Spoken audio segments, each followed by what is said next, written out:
Welcome back to Movies I Show My Brother. We are going to watch the trailer for A Knight of the Seven Kingdoms, the Game of Thrones prequel, right now. Ooh. Maybe. Jamie and I haven't watched anything Game of Thrones related since. That's Game of Thrones. Yeah. Yeah, since Game of Thrones. Ah, so this is separate from all the other stuff. So, Sir Duncan the Tall.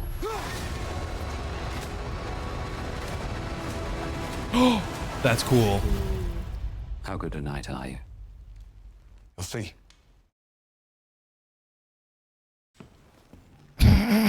Okay, that's pretty good. That's me. I've never related to anything more. 100 Literally. years. Yeah, seriously. Journey to contest Imagine that for was the knights. prince of the kingdom. You a knight? I'm no farmer. Yet you've come dressed as one. So, Damn. I could squire you. And Egg. you could teach me. Every knight needs a squire. And you look like you need one more than most. What does that mean? Everyone's roasting. He's like, excuse me?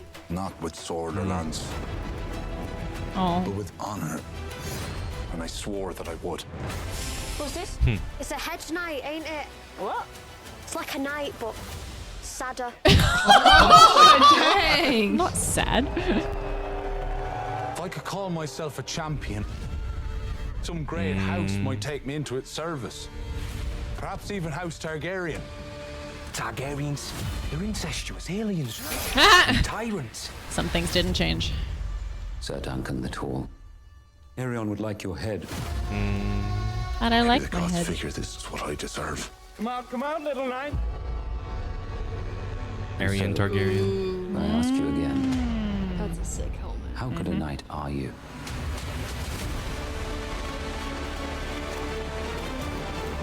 Oh, the music. I was about to say, there's that theme. You may be wise to run. Won't they kill me if I run? Want to kill you anyway. As honor! Deserted the noble houses of Westeros! Ooh, nice. And there are no true knights among you! Was that ill-handled? Right, yeah. Right, yeah. I really like that main character. He seems so fun and relatable. That's like if I were in the Game of Thrones world. Yes. It would just be like, I'm just trying to do a good job, and everyone's like, fuck you, and you trying to do a good job, you're gonna get killed. Yeah. Well, I was saying too, like, Dunk is supposed to be very, like, naive and uneducated. And he was the squire to the old man, and then the old man died. Oh.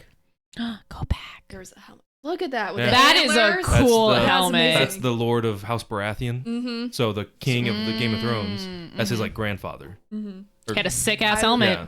For me, I always like look at like the costuming 1st and like I love it because while it's like it makes sense for it to be like more historical and like, they did really well with it, but still have it be intricate. Absolutely. Well, that's the thing of like, I saw the creators talk about that where Game of Thrones and House of the Dragon are very like gray and bleak, where this is more true to history, where it's all colorful.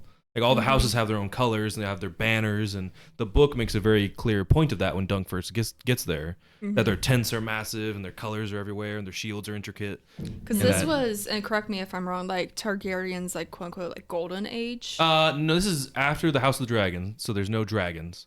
Okay. And this is when House Targaryen has lower esteem. So that's why they're here. This is like a random backwater town. And they're here to try and like put on a good face so that people will like them more. And then Aryan and Dunk get into a fight and they have to joust each other. Oh. And it's very like that's the, that that's the actor main looks really plot. familiar.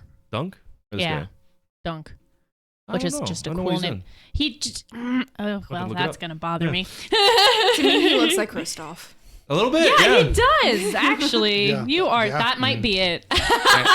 This is the heir, Baelor Breakspear. He takes after his Dornish mother, so that's why he doesn't look very Targaryen. And then other Targaryen members. But if you remember from the show Game of Thrones, the Maester at the Wall was a Targaryen. Yeah. Aemon. His father is, so he's in this is his, when he was young, was this time period. Because his dad is in the show Maekar and his other siblings. Like Aryan is one of his siblings, I think, is Aemon's like older brother. So that's how it all connects to the main show.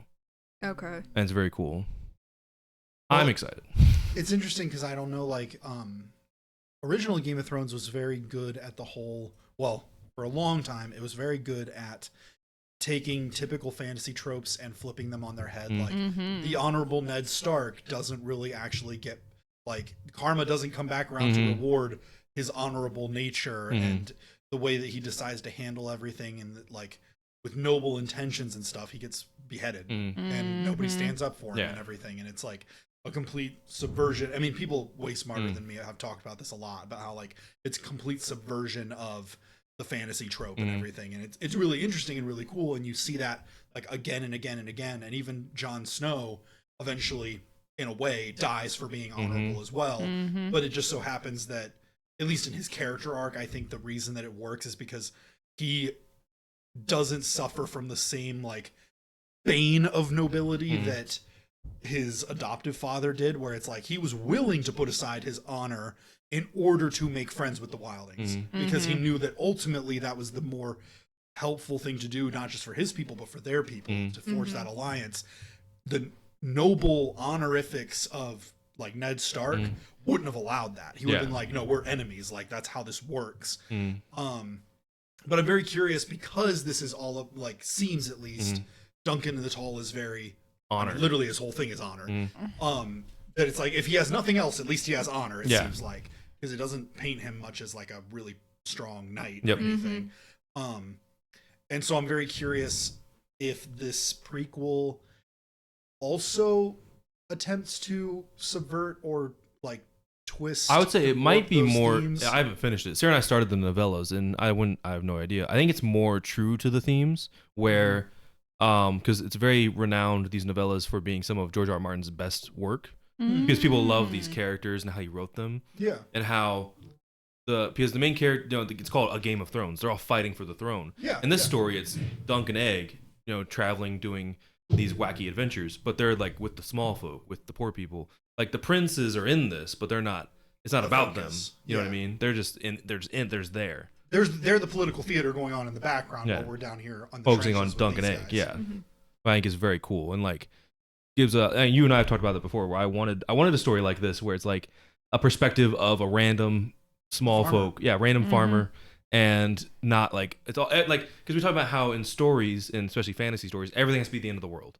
But it's nice to, like, get focused on something smaller, where it's like, no, this is just a random joust in a small town that no one's ever heard of. And I think that's cool.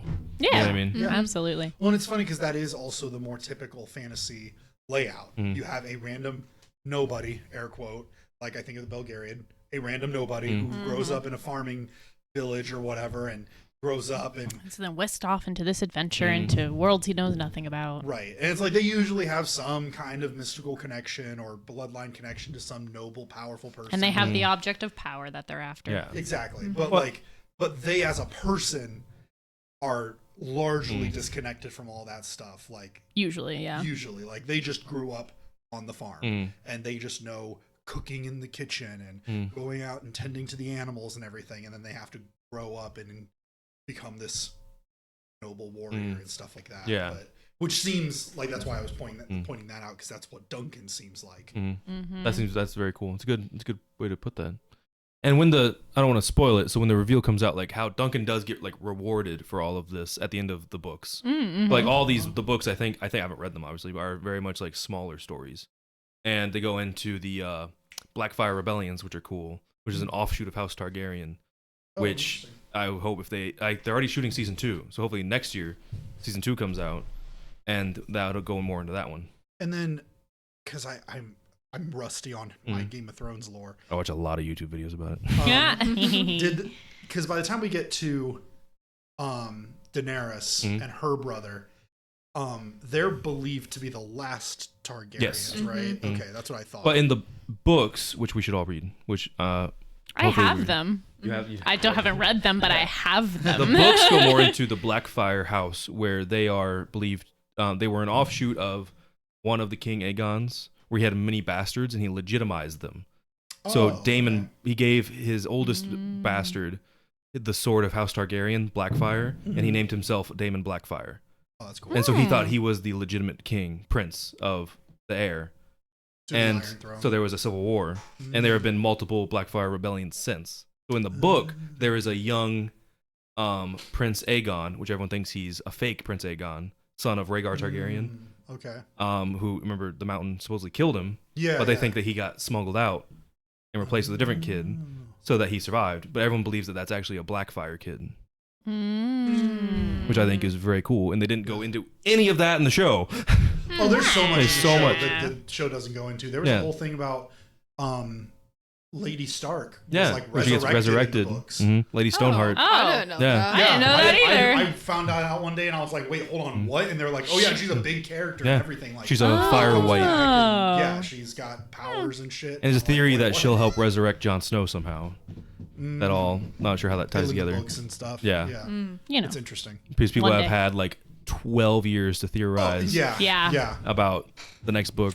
I feel like it suffers from the Kingdom Hearts issue where it's now it's been so long to theorize. Hopefully. Yeah, hopefully it's good. Like, And it's funny though, because like any good mystery, if ultimately your readers figure out the answer, that means you left good clues. That's like, true. Yeah. Like, if you laid out all the clues that the butler did it, don't suddenly, because everybody figures it out, be like, Change it was actually the maid or whatever. And it's like, because then you're just, because then it's just like, oh, I tricked you guys, and you're like, that's not fun. Come on. That's Like, no fun, man. like there's like I think of multiple times when I've DM'd for stuff when you guys figure stuff out and I'm like, and my brain just goes, well, yeah, that's the answer. I can't tell them that's the answer, and I'm gonna let them sit on it. Maybe they'll convince themselves it's not the answer, and then we'll get there eventually. Maybe. Then again, maybe not. then again, maybe not.